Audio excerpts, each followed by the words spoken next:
നാട്ടിലേക്ക് നമ്മൾ പ്രവാസികൾ അയക്കുന്ന പണത്തിന് 2% നികുതി ഏർപ്പെടുത്താനുള്ള തീരുമാനത്തിന് ബഹ്റിൻ പാർലമെന്റ് അംഗീകാരം നൽകിയിരിക്കുകയാണ്. ഇപ്പോഴീ വിഷയം ഷൂറ കൗൺസിലിന്റെ അംഗീകാരത്തിനായി വിട്ടുകൊടുത്തിരിക്കുന്നു. ഷൂറ കൗൺസിൽ ഇത് അംഗീകരിക്കുകയാണെങ്കിൽ ഈ നിയമം നടപ്പിലാവുകയും ചെയ്യും. ഏകദേശം 1 വർഷം മുൻപ് ഇങ്ങനെ ഒരു വിഷയം ചർച്ചയ്ക്കായി വരികയും പാർലമെന്റ് അംഗങ്ങൾ എല്ലാവരും അംഗീകരിക്കുകയും ഷൂറ കൗൺസിൽ നിരസിക്കുകയും ചെയ്ത ഒരു വിഷയമായിരുന്നു ഇത്. പിന്നീട് ഇത് വീണ്ടും ചർച്ചയ്ക്ക് വെക്കുകയും വോട്ടിനിടുകയുമായിരുന്നു. ഇനി ഇത്തവണയും ഷൂറ കൗൺസിൽ ഇത് നിരസിക്കുകയാണെങ്കിൽ ദേശീയ അസംബ്ലിയുടെ സംയുക്ത സമ്മേളനത്തിൽ ഇത് വോട്ടിനായി വെക്കും. ഇതാണ് അതിൻ്റെ ഒരു പ്രൊസീജിയർ. ഈ വിഷയത്തെക്കുറിച്ച് പാർലമെന്റിനകത്ത് തന്നെ 2 അഭിപ്രായങ്ങളാണ് ഇപ്പോഴുള്ളത്.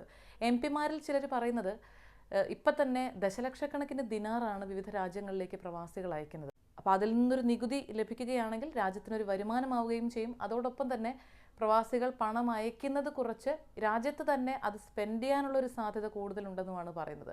എന്നാൽ ഇതേ കാര്യം ഗുണത്തേക്കാൾ ദോഷകരമായി ബാധിക്കുമെന്നാണ് സാമ്പത്തിക സമിതി ചെയർമാൻ്റെ അഭിപ്രായം. അദ്ദേഹം പറയുന്നത് നിലവിൽ ഇപ്പോൾ ബഹ്റിനിൽ താമസിക്കുന്ന 72% പ്രവാസികളും 200 ദിനാറിൽ താഴെ ശമ്പളം വാങ്ങുന്ന ആളുകളാണ്. അപ്പോൾ അവരെ സംബന്ധിച്ച് ഇത് വളരെ പ്രതികൂലമായി ബാധിക്കും. അപ്പോൾ പണവിനിമയത്തിനും മറ്റുമായിട്ട് അവർ പല ഇല്ലീഗൽ രീതികളെയും ആശ്രയിക്കാൻ സാധ്യതയുണ്ട്. ഇത് രാജ്യത്തിൻ്റെ സമ്പദ് വ്യവസ്ഥയെയും സമാധാന അന്തരീക്ഷത്തെയും ഒക്കെ തന്നെ പ്രതികൂലമായി ബാധിക്കുമെന്നുള്ളൊരു കാര്യമാണ് അദ്ദേഹം ചൂണ്ടിക്കാട്ടിയിരിക്കുന്നത്.